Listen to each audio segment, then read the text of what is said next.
아멘. 저희가 히브리서 마지막 마지막 절들을 나누었습니다. 오늘 말씀에 반복되어서 나오는 한 단어가 있습니다. 18절과 21절에 세 번이 반복되어서 나오는 단어인데 바로 선하다라는 표현입니다. 18절에 보니까 선한 행함과 선한 양심에 대해서 기록을 하고 있고 21절에는 선한 일이라고 표현을 하고 있습니다. 선하다, 선하다. 그 선함의 구체적인 모습, 그 내용을 말하기 전에 우리는 선하다는 게 도대체 무엇일까? 선함이라는 그 단어의 의미가 무엇일까 살펴봐야 됩니다. 그러기 위해서 21절을 저희가 보기로 원하는데 21절에 보니까 자기 뜻을 행하게 하시고 라는 표현이 있습니다.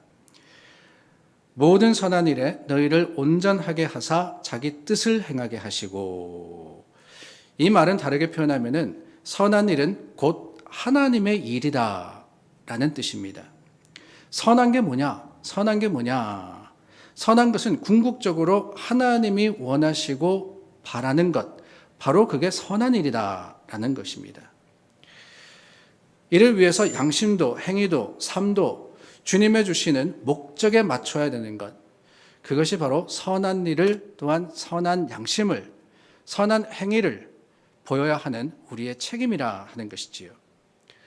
그렇다면 여러분, 중요한 것은 하나님의 뜻이 뭐냐? 모든 선한 일에 자기 뜻을 행하시는 분이라 그랬는데 하나님의 뜻이 뭐냐? 이것을 알아야 되지 않겠습니까? 하나님의 뜻, 여러분, 하나님이 계획하시고 뜻하시는 게 무엇이라고 생각하십니까? 물론 성경에는 여러 가지 하나님의 계획과 섭리, 그리고 하나님이 뜻하시는 일들이 기록이 되어 있습니다. 그러나 그 핵심은 하나라고 봅니다. 다름이 아니라 요한복음 6장 말씀에 나오는데요. 요한복음 6장은 우리가 잘 아는 오병이어에 대한 이야기가 먼저 시작으로 나오고 있습니다. 오병이어, 물고기 2마리와 떡 5덩이로 성인 남자 5,000명을 먹이신 바로 그 사건 말입니다.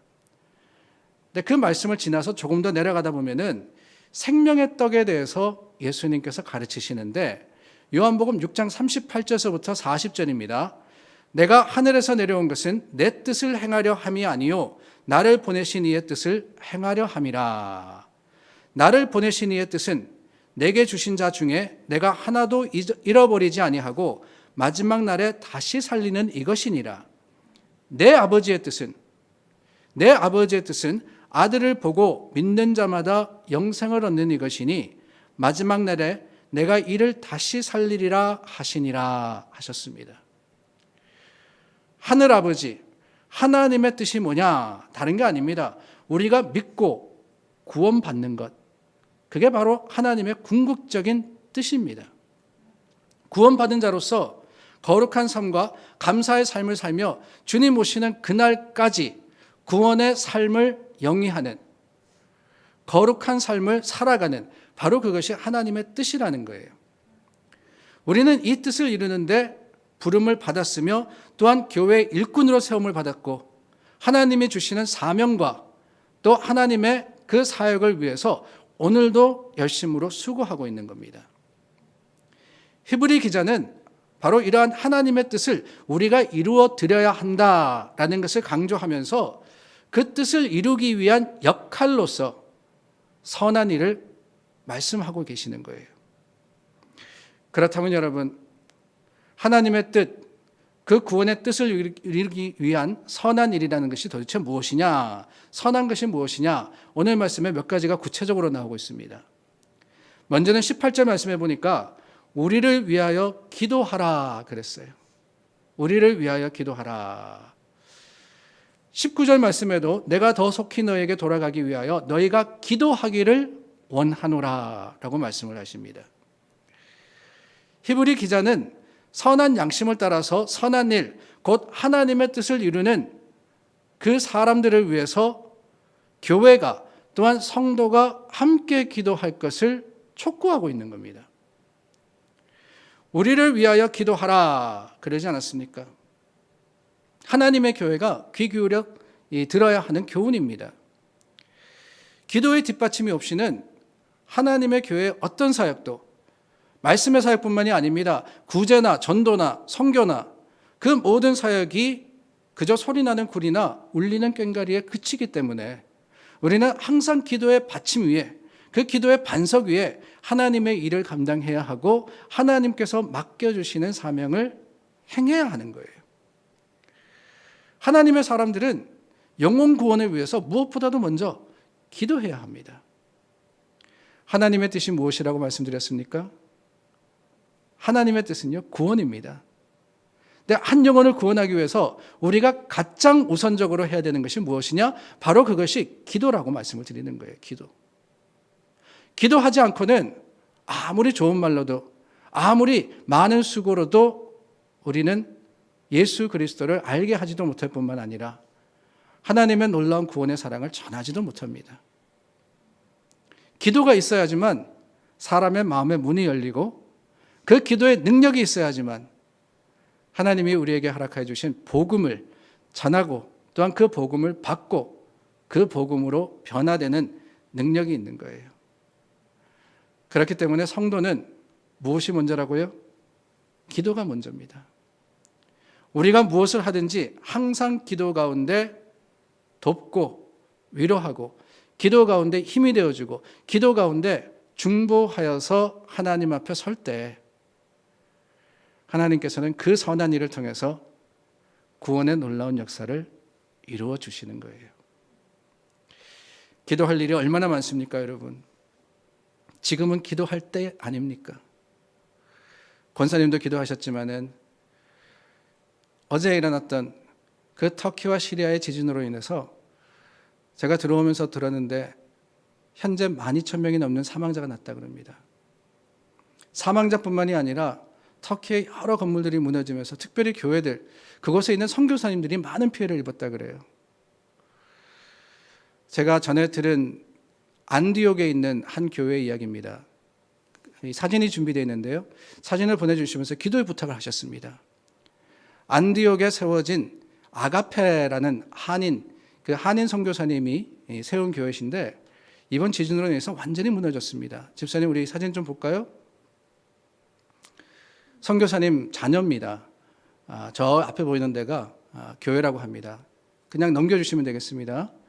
아가페 교회가 3층 건물인데 2층과 3층은 완전히 무너지고 1층만 남았습니다. 뒤에 보시면은 이 한국어 간판도 있고 한국어 또 사인도 있는데요. 그 거리가 완전히 무너졌다 그럽니다. 지금은 어찌할 바를 몰라서 그저 그곳에 있는 한인분들 몇 분들과 같이 뜬 눈으로 밤을 새고 있다라고 하시면서 안전을 위해서 또한 회복을 위해서 기도의 부탁을 하셨습니다. 여러분, 우리가 물론 여러 가지 모습으로 도울 수 있습니다. 여러 가지 모습으로서 우리가 사랑을 전할 수도 있습니다. 그러나 가장 먼저, 가장 우선되는 것은 기도임을 알건대 여러분들께서 그 터키와 시리아의 많은 난민들을 위해서, 교회를 위해서, 또한 선교사님들의 사역을 위해서 기도해 주실 때 하나님께서 그 선한 일을 통해서 하나님의 복음의 역사를 참으로 믿지 않는, 하나님을 알지 못하는 많은 사람들에게 전해 주실 것을 믿습니다. 또한 여러분, 선한 일이라는 것은 20절 말씀해 보니까 양들의 큰 목자이신 우리 주 예수를 영원한 언약의 피로 죽은 자 가운데서 이끌어내신 평강의 하나님이 그랬습니다. 하나님의 뜻이 뭐냐? 우리가 양의 큰 목자이신 예수 그리스도의 인도를 따라가는 것, 그게 바로 선한 일이며 그럴 때 우리가 예수 그리스도의 보혈의 능력으로서 구원의 역사를 이룰 수 있다라고 말씀을 하시는 겁니다. 예수님께서는 양들인 우리를 위해서, 우리의 생명을 구원하기 위해서 친히 희생제물이 되시지 않으셨습니까? 양들된 우리는 주님의 인도와 보호하심을 따라서 우리 영혼이 강건하여지며 또한 십자가 안에서 생명을 얻을 수 있습니다. 그런데 여러분, 그 주님께서 우리를 어떻게 하신다고 말씀하고 계십니까? 큰 목자, 즉 목자장으로서 잃어버린 생명을 찾아서 쉴만한 물가로 인도하신다고 말씀하고 계시는 거예요. 예수님께서 왜 십자가를 지셨느냐? 다름이 아닙니다. 잃어버린 한 영혼을 위해서, 잃어버린 양 하나를 위해서 예수님은 이 땅에 오셨고, 그 영혼이 구원받을 때까지 주님은 인내로서 기다리시고 십자가의 놀라운 능력이 발휘되기를 기대하고 계시는 겁니다. 큰 목자다 그러셨죠? 양들의 큰 목자이신, 큰 목자 그러면은 작은 목자도 있지 않겠습니까, 여러분? 예수님이 큰 목자라 그러면은 작은 목자는 누구냐? 흔히 생각하기를 목회자가 목자다라고 이야기를 합니다. 물론 목회를 목양이라고도 표현하기 때문에 그럴 수도 있습니다. 그러나 여러분, 저는 목자의 역할을 목사나 아니면 교회 지도자만 한다고 생각하지는 않습니다. 베드로전서 2장 9절 말씀에 그러나 너희는 택하신 족속이요 왕같은 제사장들이요 거룩한 나라요 그의 소유가 된 백성이니 이는 너희를 어두운 데서 불러내어 그의 기이한 빛에 들어가게 하신 이의 아름다운 덕을 선포하게 하려 하심이라 그러시지 않습니까? 주님께서 이 말씀을 통해서 오늘 우리에게 주시는 사명이 무엇이냐? 그저 특정한 사람들만 택하신 족속이고 왕같은 제사장이라는 것이 아니라는 거예요. 하나님께서 택하고 부르신 모든 사람, 하나님의 소유가 된 백성들은 왕같은 제사장의 역할을 감당해야 하는 겁니다. 그렇듯이 오늘 우리도 큰 목자이신 예수 그리스도를 따르며 작은 목자로서의 역할을 감당해야 하는 것이 하나님께서 우리에게 원하시는 선한 사명이 아니겠습니까? 잃어버린 한 사람 한 사람을 위해서 내가 목자가 되어서 아직 주님을 알지 못하는 그 사람을 찾아가고 권면하고 예수 그리스도를 전함으로써 그 잃어버린 양을 찾을 때, 물론 우리도 기쁘지만은 하나님께서 얼마나 기뻐하시겠어요? 하나님의 뜻이 거기 있다, 그렇게 말씀드리지 않았습니까? 영혼 구원의 뜻을 우리가 이루어 갈 때 그만큼 선한 일은 이 세상에 없으리라 믿습니다. 주님이 원하시는 대로 잃어버린 양을 위해서 그 양들을 찾아가는 작은 목자의 역할을 여러분들께서 감당하시기를 예수님의 이름으로 축원합니다. 계속해서 20절과 21절 말씀을 보는데요. 20절 마지막 절과 그리고 21절을 보면은 이렇게 되어 있습니다. 평강의 하나님이 모든 선한 일에 너희를 온전하게 하사 자기 뜻을 행하게 하시고 그 앞에 즐거운 것을 예수 그리스도로 말미암아 우리 가운데서 이루시기를 원하노라. 영광이 그에게 세세무궁토록 있을지어다. 하나님이 그러셨어요. 하나님이. 평강의 하나님이 이 모든 선한 사역과 선한 일에 우리를 도와주신다고 말씀을 하고 계시는 겁니다. 일을 맡겼다 그래서 쉬시는 분이 아니시라는 거예요. 우리 하나님은 우리에게 사명을 주시지만은 그 사명을 이루도록 계속해서 지원하시고 도우시는 좋으신 주님이십니다. 하나님이 그랬잖아요. 하나님께서 이루시기를 원하시는데 그 하나님께서 주님의 뜻을 이루게 하기 위해서 도와주신다는 거예요. 도와주신다. 주님의 도움이 어디 있습니까? 먼저는 평강을 주십니다. 우리가 하나님의 일을 감당할 수 있도록 우리 마음속에 평강으로 임하시는 분이 좋으신 하나님이시라고 하고 계세요. 평강의 하나님, 여러분, 하나님의 일을 감당하며 영혼 구원을 위해서 수고하는 사람들에게 평강이 없다 그러면은 과연 그 전하는 것이 효과적일까라는 생각을 해봤습니다. 우리 마음에 평안이 없는데, 우리 마음에 하나님의 주시는 화평이 자리 잡고 있지 않은데 과연 우리가 예수 그리스도의 복음을 잘 전할 수 있을까? 그러지 못하지 않겠습니까? 내가 기뻐해야지, 내가 감사해야지, 내 마음에 하나님의 주시는 그 평안이 충만해야지 주님 앞에 적극적으로, 또한 사람들에게 최선을 다해서 예수 그리스도, 내게 평안을 주신 그 주님을 우리가 전할 수 있지 않겠습니까? 그리고 보면 복음사에게 이 평안함이라는 것은 참 중요합니다. 어쩌면 그래서 예수님께서 제자들을 찾아오셔서 부활하신 후 그들에게 첫 번째 하신 말씀이 무엇입니까? 내가 너에게 평안을 주노라, 평안하라, peace be with you. 바로 그거 아니었습니까? 불안했어요. 제자들이 두려웠습니다. 예수님의 죽음을 경험한 그들은 다 숨었습니다. 평안이 없으면 그럴 수밖에 없어요. 오히려 세상을 두려워하게 됩니다. 피합니다. 그런 제자들을 찾아오신 주님께서 무엇보다도 그들에게 평안이 있을지어다. 내가 너에게 평안을 주노라 라고 하신 것은 그만큼 그 평강이라는 것이 중요하기 때문이 아니겠습니까? 주님의 주시는 평안이 우리 마음을 주장하면은 그렇습니다. 믿음으로 담대해집니다. 두려움이 사라집니다. 아무리 어려운 문제를 만나도 큰 대적이 우리 앞에 있어도 우리가 두려워하거나 염려하고 걱정하는 것이 아니라 오히려 주님 주시는 평안으로서 확신할 수 있는 거 아니겠어요?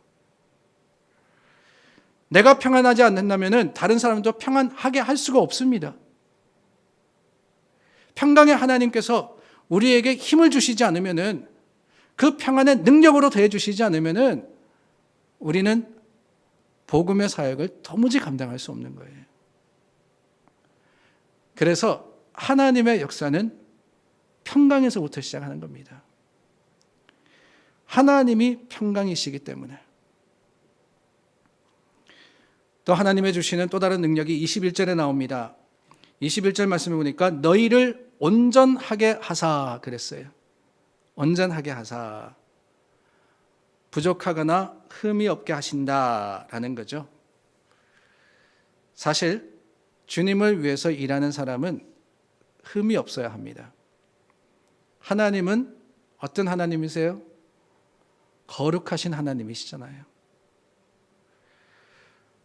구약 시대에 하나님의 사람들, 그 백성이 주님께 나아가기 위해서는, 거룩하신 하나님을 만나기 위해서는 최선을 다해서 정결해야 했습니다. 하나님께 제사를 드릴 때도 아무거나 드리지 못했어요. 흠이 없는 것을 드려야 했습니다. 왜? 하나님은 거룩하신 하나님이시기 때문에. 그 거룩하신 하나님은 또한 하나님의 백성이, 하나님이 택하신 사람들이 거룩하기를 원하시는 분이십니다. 물론 우리가 하나님과 같이 거룩해지지는 못합니다. 그러나 최선을 다해서 하나님을 닮으려고 노력할 때, 하나님을 의지하고 주님의 주시는 힘을 하나님께서 온전하게 하시는 그 능력으로서 덧입을 때 우리는 감히 주님의 일을 감당할 수 있게 되는 겁니다. 세상 사람들이 기대하는 것도 바로 그겁니다. 우리가 주님의 복음을 세상 사람들, 알지 못하는 사람들에게 전할 때 여러분 어떻게 했어요? 그 사람들이 예수 믿는 사람들로부터, 교회 다니는 사람들로부터 기대하는 것이 무엇이라고 여러분들은 생각하십니까? 교회 다닌다 그러면서, 예수 믿는다 그러면서, 아니 우리가 가만히 보니까 당신들도 우리랑 똑같네. 똑같이 생각하고 똑같이 행동하고 똑같이 욕심부리고 똑같이 비방하고 똑같이 모든 것을 세상적으로 처리하는 그 모습을 보면서 세상에 어느 누가 예수님을 알려고 하고 교회를 찾아오려고 하겠습니까? 하나님의 뜻을 이루기 위해서 우리는 달라야 합니다. 그런데 문제는 뭐냐? 솔직히 온전한 사람은 이 세상에 하나도 없다라는 거예요. 교회 다닌다 그래서 자동적으로 흠이 없어지지는 않습니다. 예수님 믿는다 그래서 그 순간에서부터 우리가 온전해집니까? 절대로 아닙니다. 그렇다면 어떻게 합니까? 다른 게 아니에요. 바로 21절 말씀, 모든 선한 일에 하나님이 너희를 온전하게 하사. 이게 중요한 거예요. 하나님이.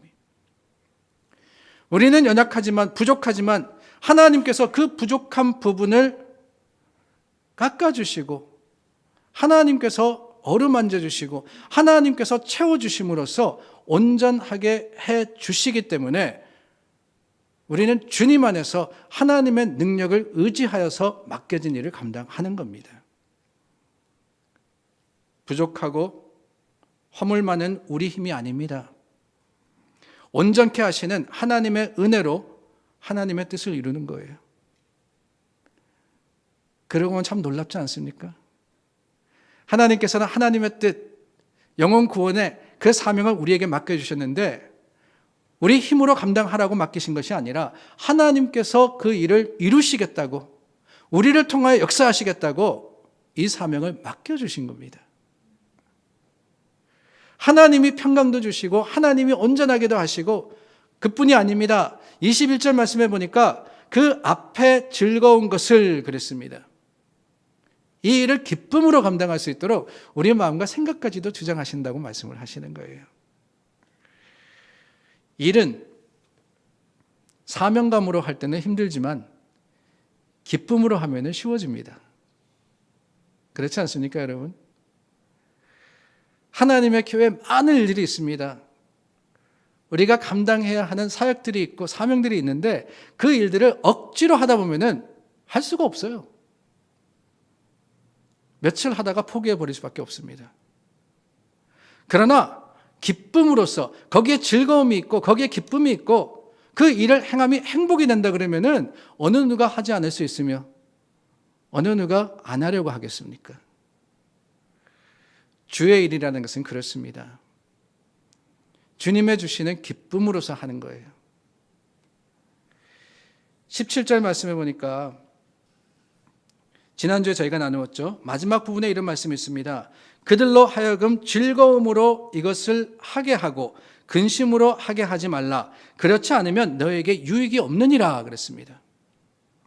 하나님의 일, 거룩한 삶을 사는데 어떤 모습으로 우리가 어떤 마음으로 감당해야 되느냐? 다른 게 아닙니다. 하나님의 주시는 즐거움으로써 주님의 주시는 기쁨 안에 구원을 얻게 하는 귀한 일을 감당할 뿐만 아니라 하나님이 성도에게 주신 사역을 감당해야 하는 거예요.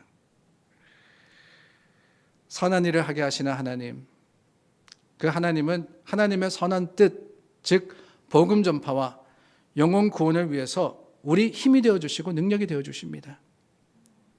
그 뜻을 오늘 우리는 기쁨과 즐거움으로써 이루기를 원하고 우리 힘이 아닌 하나님의 도우심으로써 감당하기를 예수님의 이름으로 축원합니다.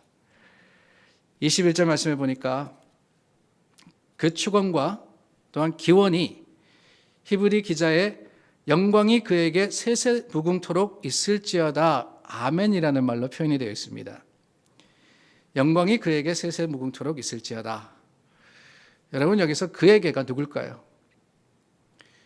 그에게 세세 무궁토록 있을지어다 그랬는데 사실은 이 그에게가 누구냐라는 것은 이견이 분분합니다.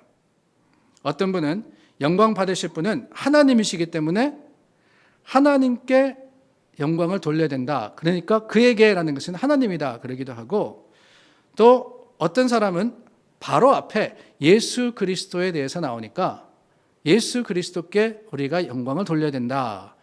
영어 성경 NIV 성경에 보면 그렇게 되어 있습니다. 예수님께 영광을 돌려야 된다.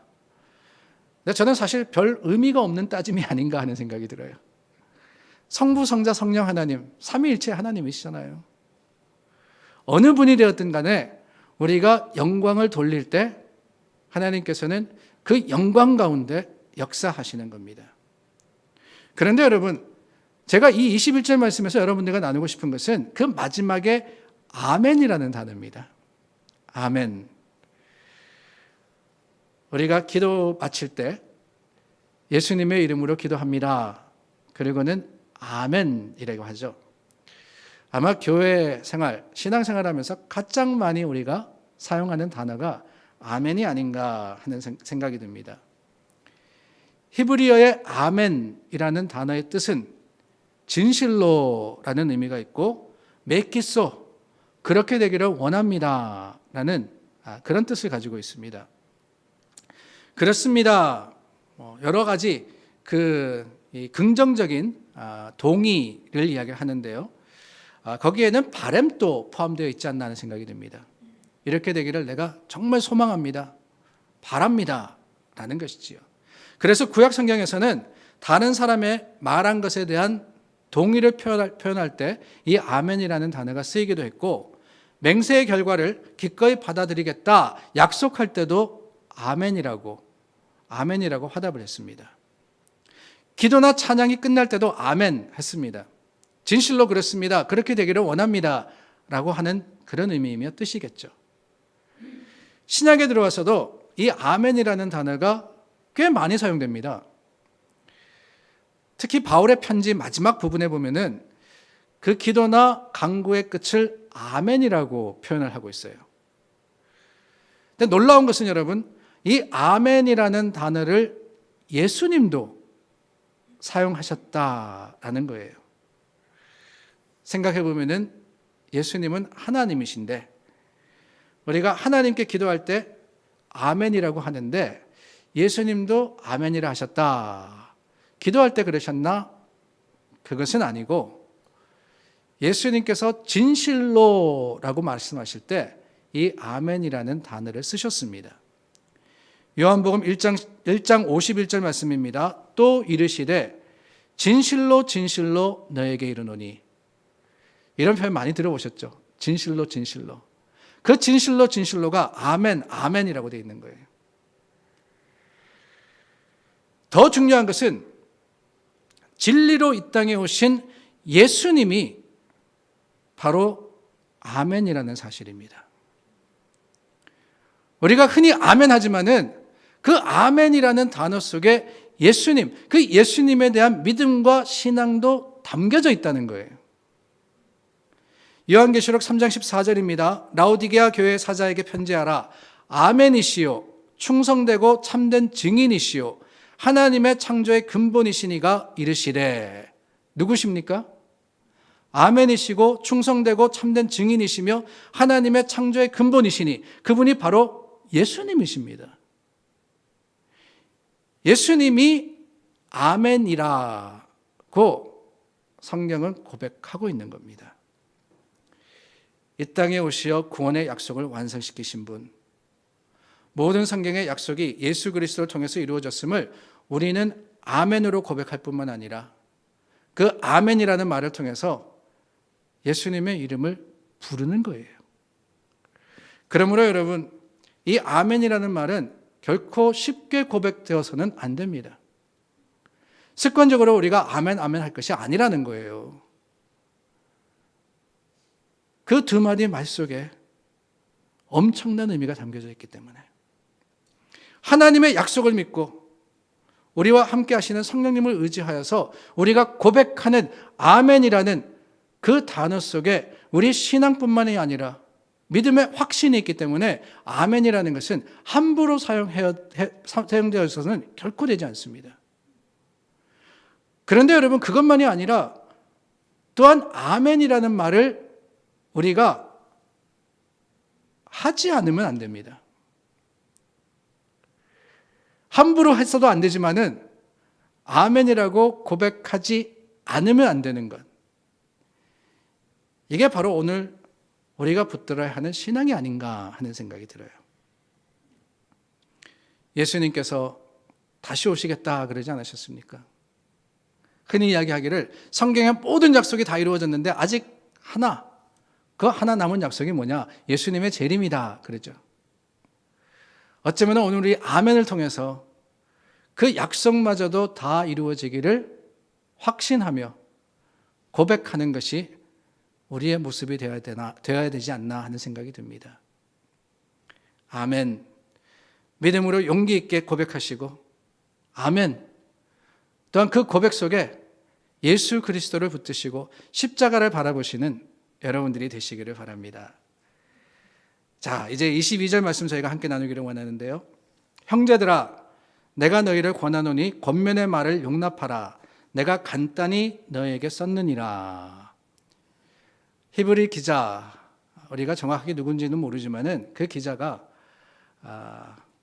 내 말을 용납하라, 권면의 말을 용납하라. 그러니까 히브리서 13장까지 오면서 예수 그리스도에 대해서 또한 성도의 삶에 대해서 권면하시는 그 말씀을 잘 받아들이라, 순응하라 라고 말씀을 하십니다. 근데 재미있는 것은 저는 22절에 내가 간단히 너에게 썼노라 하는 이 말씀이 참 재미있다는 생각이 들어요. 간단히 썼다.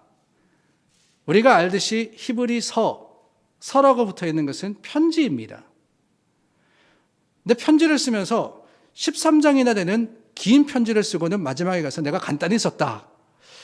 아니, 이분은 보통 편지를 몇 장을 쓰길래 간단히 썼다 그러실까라는 생각이 드는데, 가만히 생각하다 보니까 이 간단히라고 하는 것은 그저 길이를 이야기하는 것은 아니지 않는가 하는 생각이 듭니다. 내가 간단히 너에게 썼느니라. 이 말씀은 다르게 이야기하면은 히브리서를 쓰면서 오직 하나의 진리만을 내가 염두에 두고 너희에게 다른 것이 아니라 이런저런 여러 말을 한 것이 아니라 한 가지 가장 중요한 것을 강조해서 전했다. 이게 아닌가 하는 생각이 들어요. 그 한 가지가 뭡니까? 오직 히브리 기자가 전한 진리가 무엇이었습니까? 그것은 다름이 아니라 바로 예수 그리스도셨습니다. 예수 그리스도. 그분만이 진리시며 그분만이 구원자이시고 그분만이 참 소망이심을 히브리 기자는 믿음의 담대함으로 전했을 뿐만 아니라 그랬기 때문에 예수 그리스도만이 구원이시다라고 선포했던 거예요. 물론 여러 가지 말씀을 하셨지만 그 중심에는 항상 예수 그리스도가 있었다는 거예요. 모세를 이야기한 것도 예수 그리스도에 대해서 전하기 위해서였고 천사에 대해서 이야기한 것도 예수 그리스도를 설명하기 위함입니다. 히브리서의 모든 말씀은 이 땅에 오신 하나님, 그 예수님에 대해서 전하고 고백하고 그 예수님을 믿고 확신하며 예수님에 대해서 증거하기 위한 고백이었다라는 것을 우리가 기억할 때 오늘 우리의 믿음은 과연 어떠하나 그런 생각을 안 해볼 수가 없습니다. 우리 삶에는 간단 명료하게 예수 그리스도가 중심이 되고 계십니까? 아니면 세상의 여러 많은 말과 복잡한 논리로서 살아가고 있습니까? 내가 간단히 예수 그리스도에 대해서 전했노라 했듯이 오늘 우리도 오직 주님만을 바라보고 주님만을 닮아가며 주님 안에 구원의 놀라운 역사를 누리는 믿음의 사람들이 되기를 바랍니다. 23절부터 마지막 절까지는 진짜 마지막 인사입니다. 우리 형제 디모데가 놓인 것을 너희가 알라. 그가 속히 오면 내가 그와 함께 가서 너희를 보리라. 너희를 인도하는 자들과 및 모든 성도들에게 문안하라. 이달리아에서 온 자들도 너에게 문안하느니라. 여러 사람들에 대해서 말씀하시죠. 근데 저는 형제라는 단어가 참 마음에 와닿습니다. 우리 형제 그랬어요. 히브리 기자에게도 디모데가 형제였고 또한 이 편지를 받는 사람들에게도 디모데가 형제였다라는 이야기입니다. 뿐만 아니라 인도하는 자들, 성도들, 더 나아가서는 이달리아에서 온 자들, 이 모든 사람들이 형제 자매로서 주님 안에 하나가 되었던 거예요. 그게 뭐냐? 그게 바로 교회 아닙니까? 그게 바로 교회잖아요. 저는 항상 그런 생각을 합니다. 교회가 사실 요즘은 친척보다 나아요. 특히 이민자들에게는 그렇습니다. 이 넓은 미국 땅에 살다 보니까 저도 그래요. 남동생이 하나 있는데 10년 동안 몇 번 만나는지 한 손가락으로 셀 정도입니다. 그런데 교회 오면은 여러분들과는 매주 만나잖아요. 수요 예배 오시는 분은 매주 2번씩 만나죠? 얼마나 좋아요. 그게 가족 아닙니까? 형제 디모데, 우리가 서로를 형제 자매로 사랑하고 하나 될 때 교회는 하나님의 능력의 현장이 되리라 믿습니다. 우리도 서로 무난하는 거예요. 서로 사랑하는 겁니다. 위에서 기도하는 겁니다. 그럼으로써 이 험한 세상, 특별히 어렵고 힘든 이민자의 삶을 함께 살아갈 때 하나님께서는 이 23절과 24절에 아름다운 문안보다 더한, 더 놀라운, 더 기쁨과 사랑이 충만한 그러한 관계를 우리들에게 허락하시리라 믿습니다. 마지막 절, 은혜가 너희 모든 사람들에게 있을지어다. 은혜가 너희 모든 사람에게 있을지어다. 은혜가 뭡니까? 은혜는 받을 자격이 없는 사람에게 일방적으로 베풀어주는 호의를 의미합니다. 받을 자격 없지만 무조건적으로 베풀어 주신 그 하나님의 사랑이 바로 은혜입니다. 지금까지 히브리 기자가 쓴 모든 내용들, 그 모든 내용들은 하나님의 은혜 가운데 능력이 되고 하나님의 은혜를 통해서 오늘을 살아갈 수 있는 힘이 되는 거예요. 예수 그리스도를 붙드는 사람은 그렇습니다. 세상의 어떤 힘과 능력으로 살아가는 게 아닙니다. 십자가의 능력으로 살아가는 거예요. 하나님의 은혜로서 오늘 다시 한번 마음을 추스리고 다시 한번 새 힘을 내어서 세상을 향해서 예수 그리스도를 전할 뿐만 아니라 그 복음의 놀라운 능력을 증거하는 것이 바로 오늘을 살아가는 하나님의 사람들의 이 사명이자 책임이 아니겠습니까? 주님의 은혜가 없으면 주님의 은혜가 없으면 우리는 존재할 수 없는 연약한 사람들입니다. 주님의 은혜가 없으면 우리는 소망이 없는 자들입니다. 주님의 은혜가 없으면 우리는 망했습니다. 그러나 25절의 고백과 같이 그 권면과 같이 은혜가 너희 모든 사람에게 있을지어다 했으므로 오늘 이 말씀에 소망을 걸고 하나님을 의지하는 저와 여러분들이 될 수 있기를 바랍니다. 우리 함께 기도